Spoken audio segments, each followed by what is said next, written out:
Ini Pak Ustadz, saya mau nanya sekaligus minta solusi. Saya sudah 1 tahun ini mengalami kayak sering ketakutan, terus sering deg-degan gitu, jantung. Ya, Pak Bagus, iya. maaf, sudah punya istri? Sudah Pak Ustadz. Udah berapa tahun menikah? Dari tahun 2003. 2003 ya? Iya.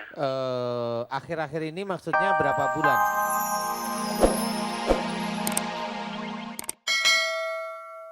Jadi ayo kita gunain. Kalau kita lagi sedih kan doanya panjang, tahajudnya yang dulunya itu 2 rakaat jadi 12 kan. Iya, iya, Iya kan betul. biasanya gitu. Betul, betul. Nangis-nangis di hadapan Allah kan gitu.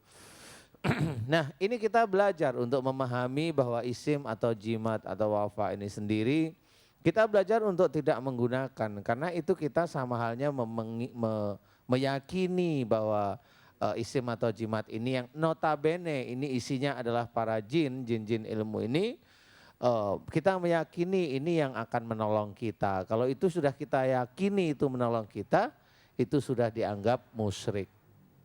Ya, sesuatu yang kita minta pertolongan di luar Allah itu sudah dianggap musyrik.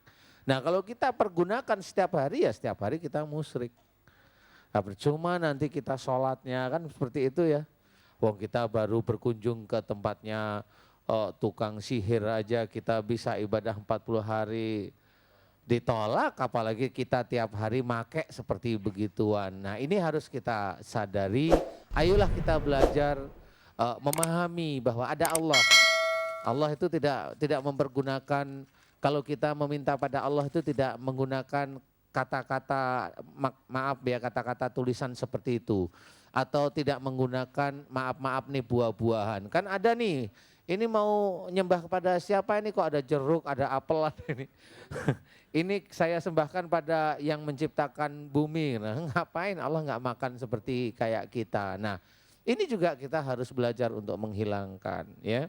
Nah, insya Allah kalau memang kita memahami bahwa seperti kita jangan lagi ke orang pintar dikasih isim. Isim itu kan jelas sekali kelihatan, kain putih atau kain hitam atau sabuk atau macam-macam gitu ya, Iya. atau baju. Yang tidak kelihatan dari isim adalah biasanya nih dari orang pintar itu biasanya meminum air putih yang sudah dimantrain. Baca nih gitu. Bahkan juga ada yang apa ditulis ya Iya. abjadnya itu dimasukin ke Masukin dalam air, ya itu sama Iya. aja. Itu Sama diminum aja. gitu ya. Itu diminum. Nah itu sama Bu. Jadi itu kita harus mencoba menghilangkan yang seperti itu. Ya. Walaupun kita itu dari desa jauh dari dokter ya jangan langsung ke orang pintar tersebut. Karena apa? Persoalannya kalau banyak sekali makhluk di dalam tubuh kita yang kita tidak sadari suatu ketika kalau Allah memberikan peringatan kepada kita melalui sakit, sakitnya ketemu penyakitnya, tapi kita disembuhkan oleh saudara-saudara kita dokter ini sulit sekali sembuhnya. Iya. Karena ada ketambahan makhluk yang masih nongkrong di tubuh kita. Dan ini banyak, karena apa? Karena barusan kemarin saya ngobrol dengan dua orang dokter itu menceritakan kesulitan-kesulitan menangani pasien yang di Indonesia itu begitu. Jadi ada yang sudah ketemu penyakitnya, sudah dikasih obat, dosisnya sudah lumayan cukup tinggi, nggak pernah sembuh karena apa? Nggak taunya memang beliau sadar bahwa pasti ada sesuatu yang nggak beres. Cuma karena beliau dokter, beliau nggak bisa cerita. Nah ini yang saya ceritakan bahwa itulah dari kita yang dulunya kita sering ke orang pintar, minum air yang dimantrain, membawa-bawa seperti itu biar selamat, biar tidak terhipnotis, macam-macam aja dah niat kita.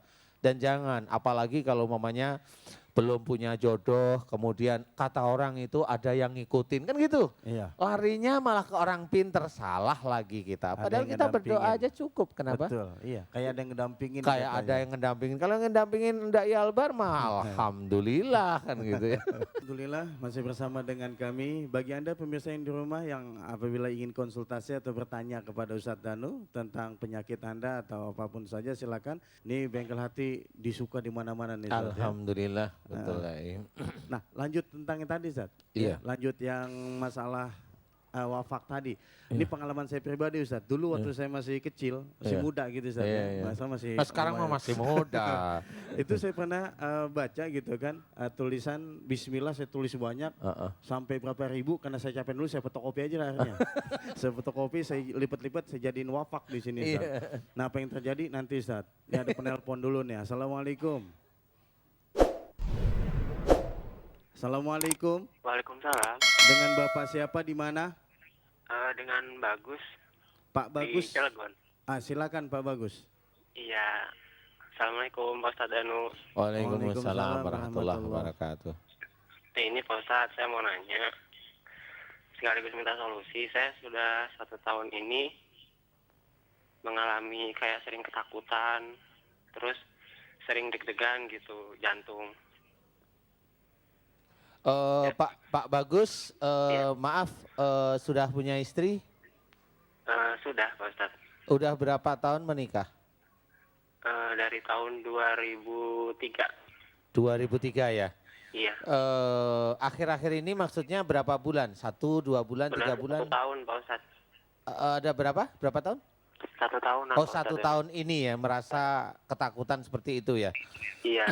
Begini Pak Bagus, mohon benar-benar ini didengarkan karena ini sangat penting.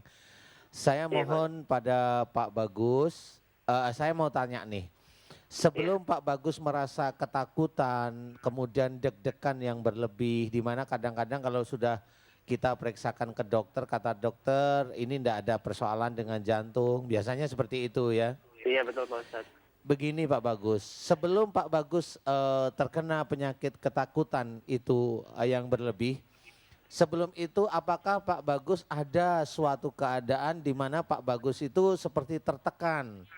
Umpamanya di kerjaan, umpamanya dengan istri, umpamanya dengan keluarga, ini ada faktor tertekan Pak Bagus. Di mana Pak Bagus tidak marah tapi tertekan larinya ke arah ketakutan yang agak lebih kuat.